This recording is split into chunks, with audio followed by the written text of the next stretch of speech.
Alors j'en ai profité pour bien... Il y avait une salle de bain, on mangeait bien, il y avait des lits avec des draps, coq en pâte, et tous les matins, des volontaires pour les cours d'anglais.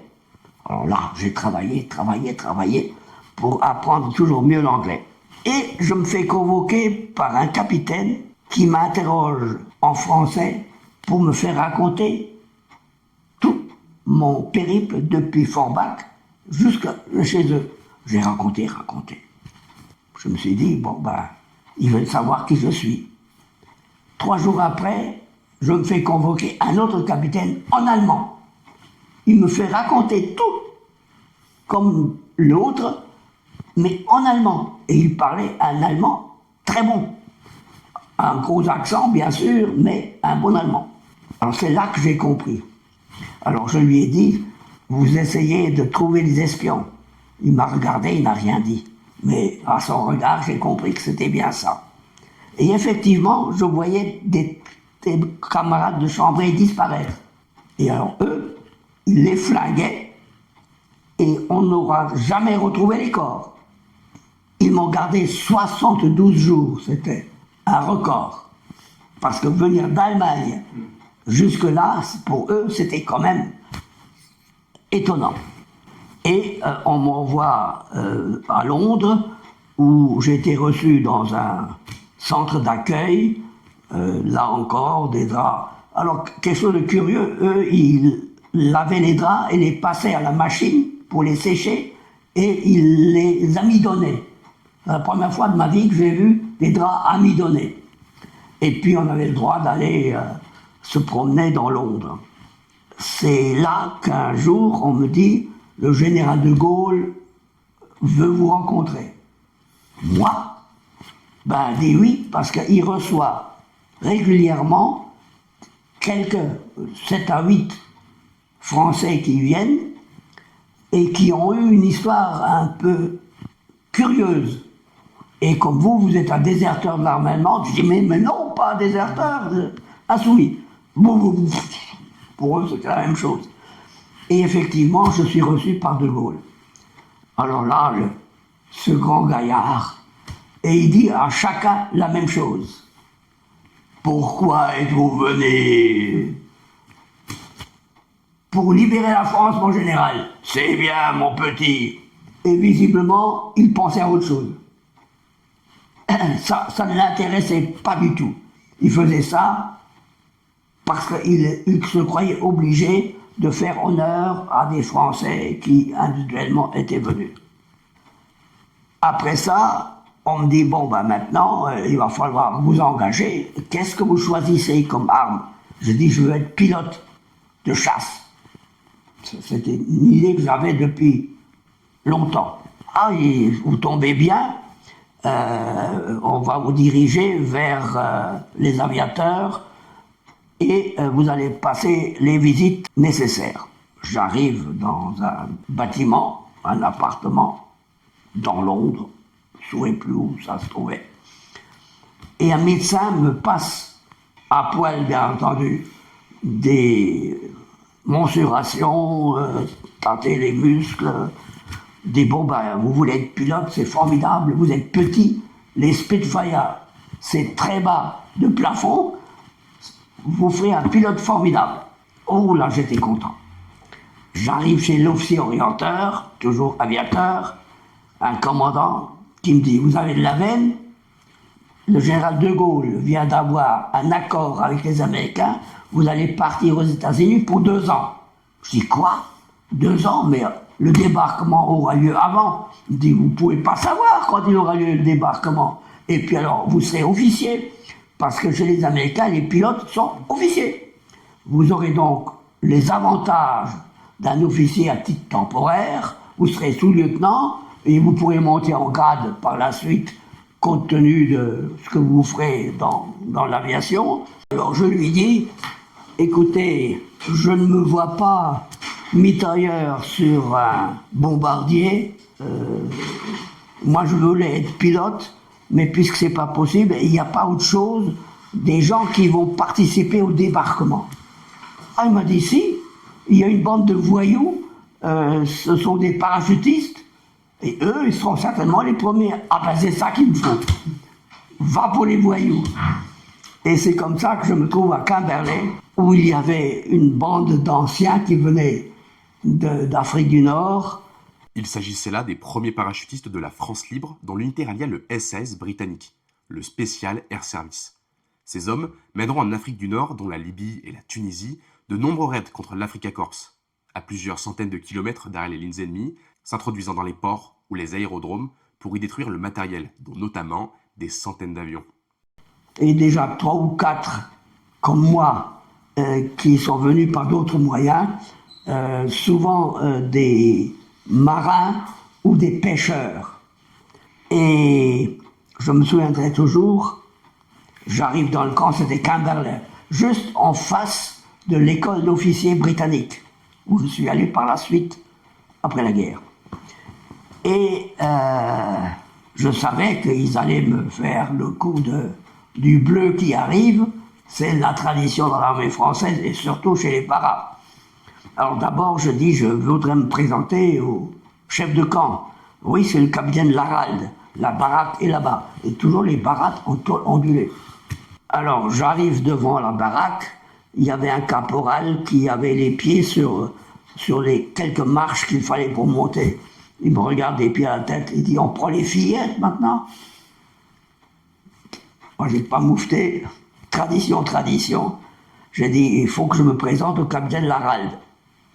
Il dit, bon, ben vas-y, c'est la première porte à gauche.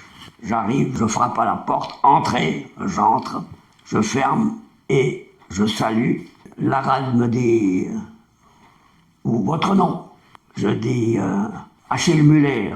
Il dit, vous venez d'où? Ben, je viens de la Moselle annexée. J'ai traversé la France et l'Espagne pour arriver jusqu'ici. Il m'a dit, bravo. Ah oui, mon capitaine. Il dit quoi? On dit pas, ah oui, mon capitaine, on dit, oui, mon capitaine. Oui, mon capitaine. Puis il a éclaté de rire, il m'a serré la main en me disant, il va falloir que tu viennes me voir pour me raconter ton histoire. Et puis je sors, et là, un caporal m'attend. Il a dit, viens, je vais te montrer où on loge. Et là, je savais qu'on allait me charger. Alors, il y avait une bande de caporaux, là. Alors, on va te passer les roubignoles au cirage noir, petit salopard. Mais bon, c'était la tradition.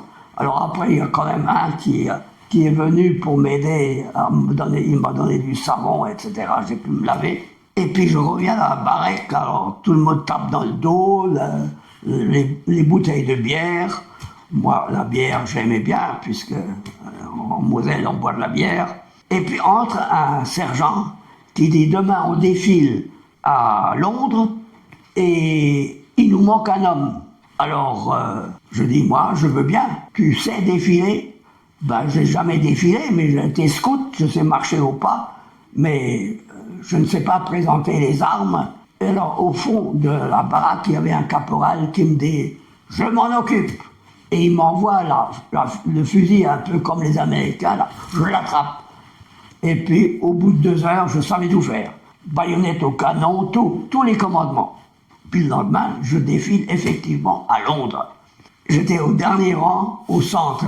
Il m'avait quand même mis entre 2 anciens pour être sûr que je ne fasse pas de bêtises. Et ça s'est très très bien passé. Puis, je vois arriver un sergent qui me dit, le lieutenant Marienne est chargé de créer une section un peu spéciale. Ah bon, ben moi toujours volontaire pour les sections spéciales. Et je me présente à Marienne, qui me jauge, qui me pose des questions. Je raconte en 3 mots que je venais de Moselle occupée et que je suis insoumis. Il m'a dit très bien, mais vous êtes invité à aller manger avec un ministre, je ne me rappelle plus comment il s'appelait, à Londres. J'ai reçu un message à ce sujet. Ah bon? Et il me dit, au retour, nous allons nous préparer, nous allons d'abord au stage de saut. Ah bien.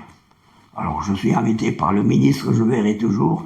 Et en face de moi, il y avait un lieutenant qui s'appelait Baudolec, un Saint-Cyrien breton qui savait qui j'étais, qui m'a dit « Alors, c'est toi le déserteur ?» J'ai dit « Je ne suis pas déserteur, je suis insoumis. » Hein? Et puis on a mangé très bien. Alors là, je prenais fourchette et couteau à l'anglaise. Et puis on revient dans la section Marienne. Et là, nous sommes une quarantaine. Mais alors, il y avait de tout, y compris des Tahitiens. Ils venaient de tous les coins de France. Et il y en avait quelques-uns qui parlaient anglais, dont un camarade qui venait de Madagascar.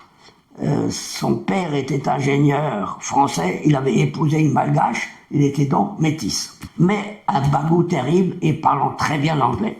Et il est devenu tout de suite mon ami. Alors d'abord nous sommes allés, stage de saut, chez les Polonais. Pourquoi les Polonais? Ah ben c'est encore un accord que... Bon. Alors je me rappellerai toujours, ce brave moniteur polonais, il ne savait pas parler le français, mais il disait « Parachutiste pas cassé, bon parachutiste. Parachutiste cassé, pas bon parachutiste. » C'est tout ce qu'il savait dire. Moyennant quoi, on nous a entraînés, mais alors à la dure. À la dure. Et après quoi, nous sommes partis à Ringway, qui était l'école pour les Britanniques, mais dans l'aviation. Il y avait un centre pour les bifins. Et là, on a fait nos sauts, d'abord par ballon, ensuite avec le Whitley. Le Whitley, c'était un vieux bombardier en bois. Les Britanniques appelaient ça le cercueil volant. Nous, ça nous faisait même pas rire, on s'en foutait, pourvu qu'on soit breveté. Alors on a sauté du ballon, 2 sauts, puis ensuite 6 ou 7 sauts, je ne me rappelle plus, avec le Whitley dont on voyait battre les ailes. Il n'y avait que 2 hublots dans la carlingue, c'était pour voir le niveau d'essence, c'était un bidule qui montait, qui descendait pour montrer le niveau d'essence. C'était vraiment un truc totalement démodé, mais arrangé pour sauter en parachute. Et on n'avait pas de ventral. Les Britanniques étaient trop pauvres. Ils n'avaient que le dorsal. Mais nous, on ne le savait pas. Alors on sautait. Moyennant quoi, on m'a dit, vous avez le brevet polonais, parce que les Polonais étaient là qui rigolaient, parce que les Britanniques, ils nous soignaient, on sautait sur des matelas, on nous mettait des casques anti-choc pour qu'on se fasse pas mal, tout à fait le contraire des Polonais. Et on reçoit le brevet britannique. Bon, on retourne dans notre section spéciale, où on nous dit, mais il y a le brevet de la France libre. Alors, 3e brevet, la France libre, ça fait le 3e, en tissu. Et on part, soi-disant, dans un camp secret pour faire des essais. Nous, ça nous paraissait le bonheur suprême. Alors là, il faut aller sauter le plus bas possible, le plus rapidement possible pour se regrouper au sol. Puis un jour, on apprend qu'on a battu le record du monde de vitesse de sortie. Et puis il y avait un Britannique qui nous dit, mais parce que les Américains, ils ont un ventral, ça fait 20 cm de plus, que vous, par conséquent, vous ne pouviez que battre le record. Et le lieutenant Marienne a envoyé un message au commandant qui s'appelait Bourgoin, qui n'avait qu'un bras, enfin un bras de moins, dit le manchot. On l'appelait le manchot, on l'appelait le patron ou le manchot. Les parents, on avait une mentalité tout à fait spéciale. Un petit détail pour dire que le chef des voyous, c'était Bourgoin. Et il était encore plus voyou que nous.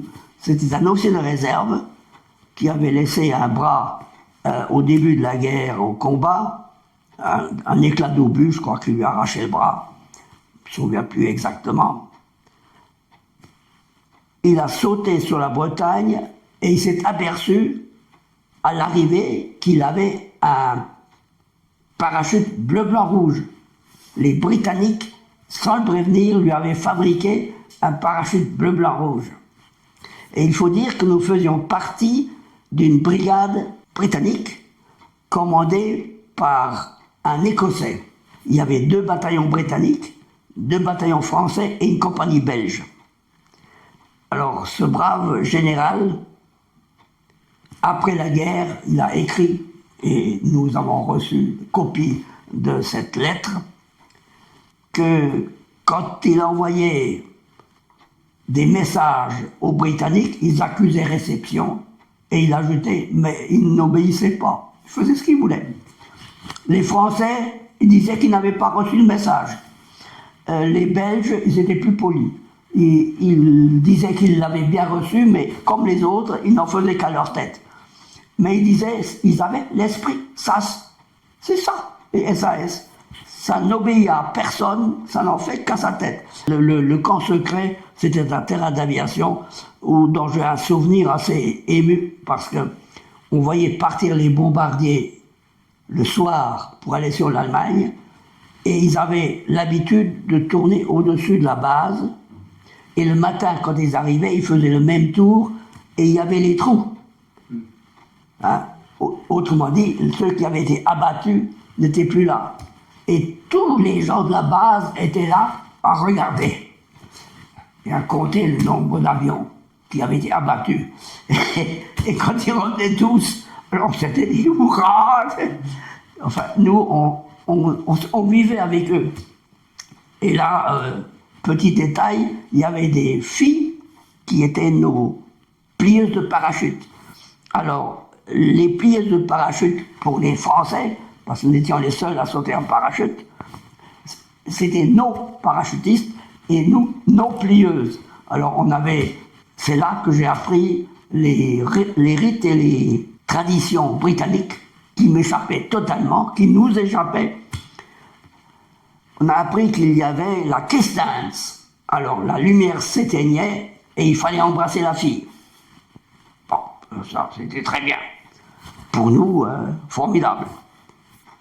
Ensuite, il y avait le Lady Choice. Les garçons restaient à nos tables et les filles choisissaient.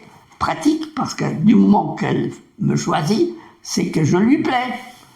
Et c'était le moment d'apprendre encore l'anglais. Et on apprenait, il y avait des Écossaises, on apprenait les particularités de l'Écosse par rapport à l'Angleterre. J'appelais ça la pillow method. Apprendre l'anglais sur l'oreiller. Puis on était tous là. Et moi, beaucoup avec ce camarade qui venait de Madagascar, qui parlait couramment l'anglais. Là, je commençais à parler couramment l'anglais aussi. Et on sortait beaucoup ensemble. Alors, on nous a mis dans un camp, d'entraînement en Écosse. On nous dit, on va faire une manœuvre et avec des rations conditionnées. Et nous, on connaissait, c'était dégueulasse. Il y avait de la viande séchée, il y avait du porridge séché, des biscuits, des bonbons vitaminés, enfin, tout ce qu'on n'aimait pas. Alors, on a dit, qu'est-ce qu'on va faire? La section marienne, lui, il nous laissait faire, il ne nous posait pas de questions. Alors, on a dit, voilà ce qu'on va faire. On va acheter de la graisse végétale, parce qu'on ne trouvait pas de choses. On va emmener des bouteillons et des casseroles. On a camouflé ça comme on a pu.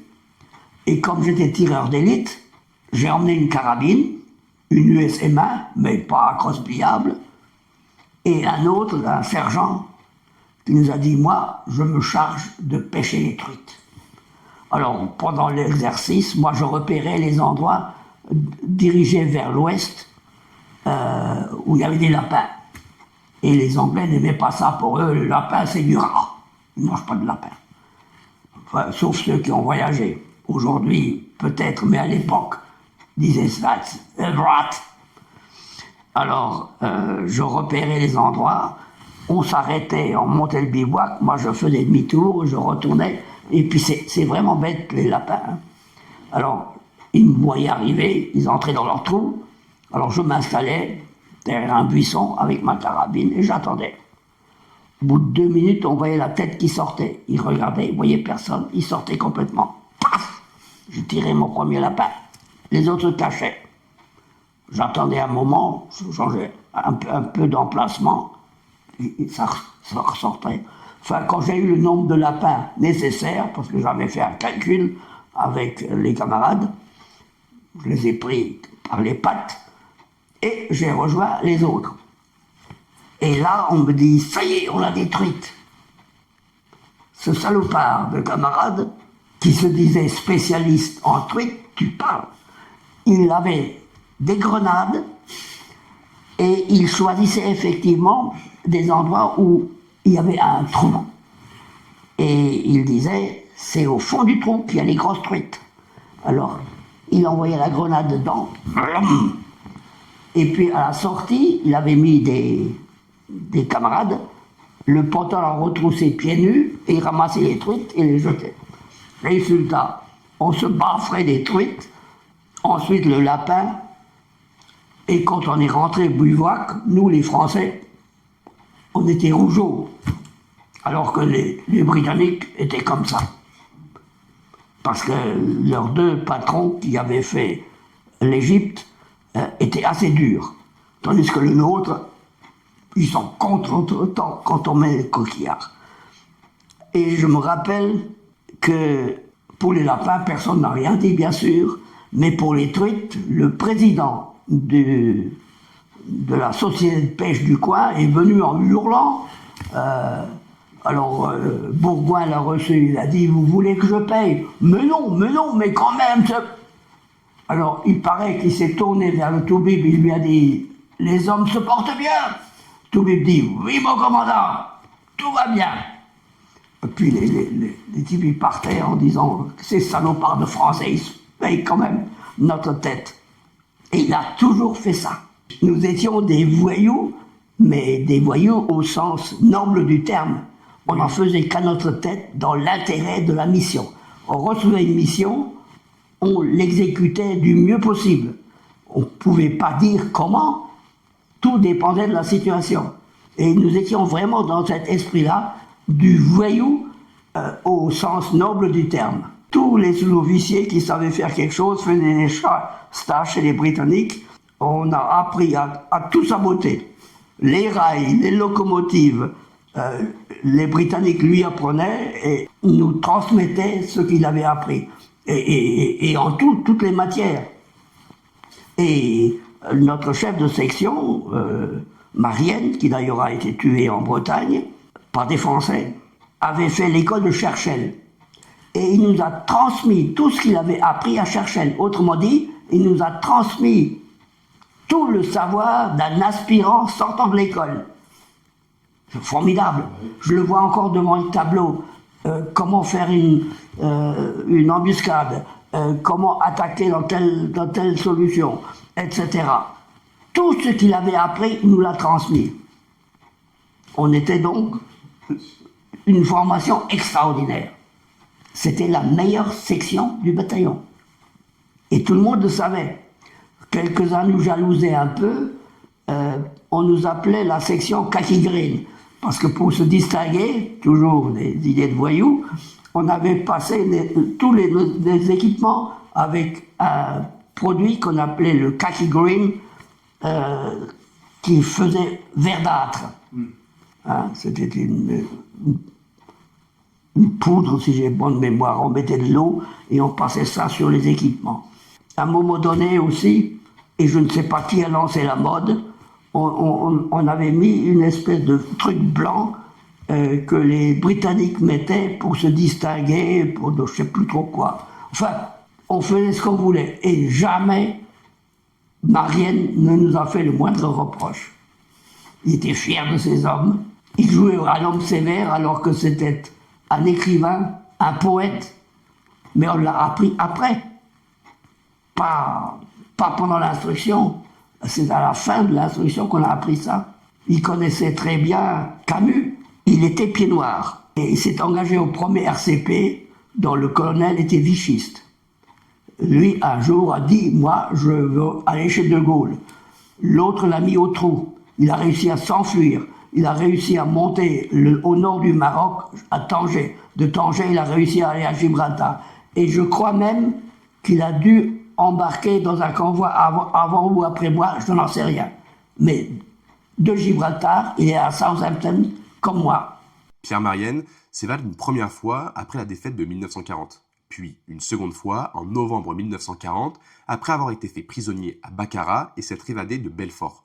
Le 30 décembre 1940, il est démobilisé à Lyon, mais refusant l'armistice, il tente alors de rallier la France libre en passant clandestinement par l'Afrique du Nord. Un trajet dangereux, marqué par un passage par le Maroc espagnol en juillet 1942 où il est arrêté. Il est libéré à l'occasion du débarquement allié en Afrique du Nord en novembre 1942. Finalement, il parvient à gagner l'Angleterre où il s'engage officiellement dans les forces françaises libres après un passage par Gibraltar. Il arrive finalement à Londres le 20 février 1943, soit quelques jours seulement après Achille Müller. Et jouer au sévère, alors qu'il n'était pas du tout, mais un vrai bon guerrier.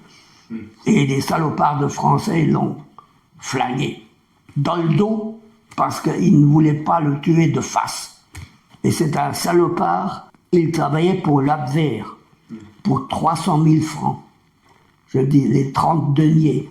Inutile de vous dire que nous, on les a retrouvés. Et après tous ces mois d'attente, tous ces mois d'entraînement, comment vous apprenez l'imminence du débarquement? Ah ben là, au moment de l'éclatement des sections d'instruction, chaque chef de stick, que officier ou sous-officier, choisissait son stick en fonction de la mission.